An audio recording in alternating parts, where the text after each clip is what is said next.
What's going on, guys? This is Ernie the Realist, and I'm here to talk about a little bit of what's going on in Xbox land. So, guys, I don't know if you guys know what's going on with Xbox One right now. A lot of people are still confused about it, even though there's been news all over the place talking about what to expect in the next generation Xbox. I mean, honestly, you got people who come from two different camps on this. You got people who actually gave a shit about the always online features, not being able to buy used games, even though a lot of that shit didn't even, really didn't even affect them in any way, shape, form, or fashion. And you had some people who were completely just blindsided by the fact that that was even considered. And in Xbox One, Microsoft, they went back, we all know the story. They went back and on just about everything they said about the console. Took away the online, always online, the used game stance, and all that shit. But the thing that really matters is the problem that the Xbox One is still having with a lot of gamers. It has nothing to do with the always online features. Yeah, sure, that's the easy out. That's the easy reason to hate the Xbox One. I can give you a far better reason to not be interested in it. And I'm not even going to say hate it, because let's face the facts here. Most people in this day and age of gaming tend to own more than one console. I mean, I know there's a lot of people out there who have console loyalty. They don't want to go outside of the console they first bought and play games on because they feel like they're cheating on their girlfriend or their wife or something by doing that, which I think is stupid.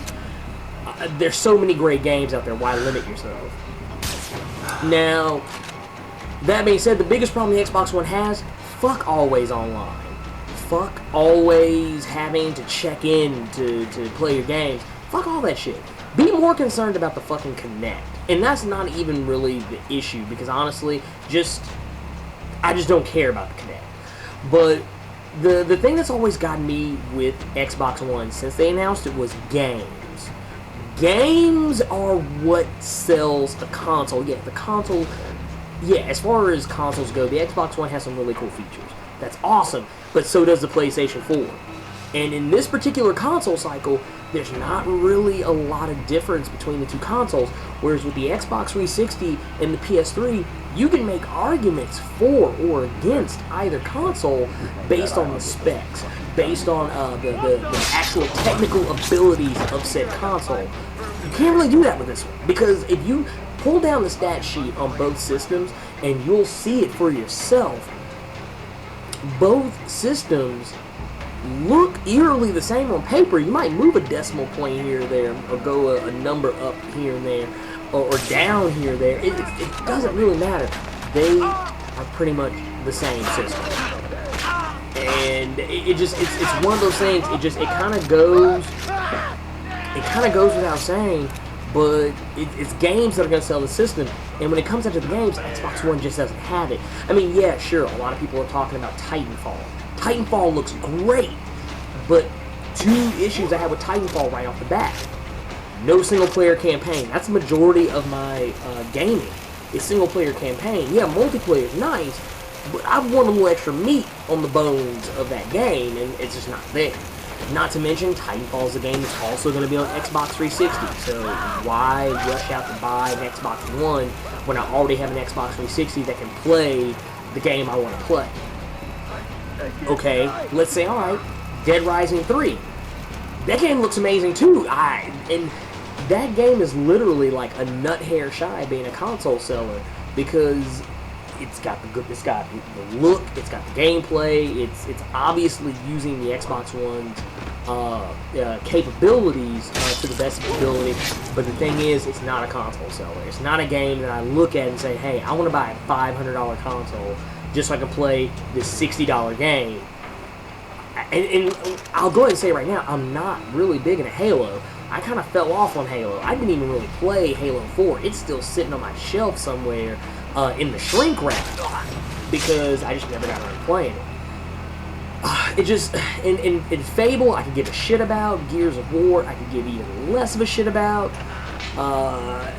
In some of the other games they've announced, Rise, Son of Rome, I mean, it looks like the Kmart version of God of War. It looks like if you took Spartacus, the TV show, and 300, took the looks of those shows but melded them into a game, but put in a bunch of God of War QTEs. That's what Rise Son of Rome looks like, and I'm sorry, I've already played that game. I don't want another one like it.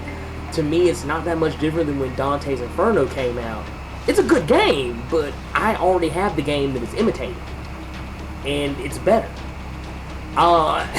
As far as the rest of them go, some of the other games they showed, Killer Instinct, which looks really good, but once again, they've already said it's going to be a free-to-play game, if I'm not mistaken, and I'm sorry, but once again, we're talking about console sellers here, whereas with Sony has lots of console sellers. Infamous Second Son, I can get on that all day. Killzone, the new Killzone, I can get on that all day, and it just, I don't know, Microsoft is going to get my money eventually at some point. They always do. But see, the thing is, it's not a matter of which console you're going to support or which console you're just going to outright buy. To me, the bigger question is, which console is going to get your money first? And that's kind of what it comes down to me. But guys, that's really all I want to talk about. I just kind of want to just drop a little bit of that knowledge on you guys. Just kind of let you know my thoughts on it, kind of weigh in a little bit in case you haven't already heard my opinions on the podcast. But anyway, guys, don't forget to comment, like, and subscribe. Don't forget to share. And, dude, you guys keep it real with me like I keep it real with you. Let me know what's going on in the comment sections down below. And, hey, stay tuned for the next video.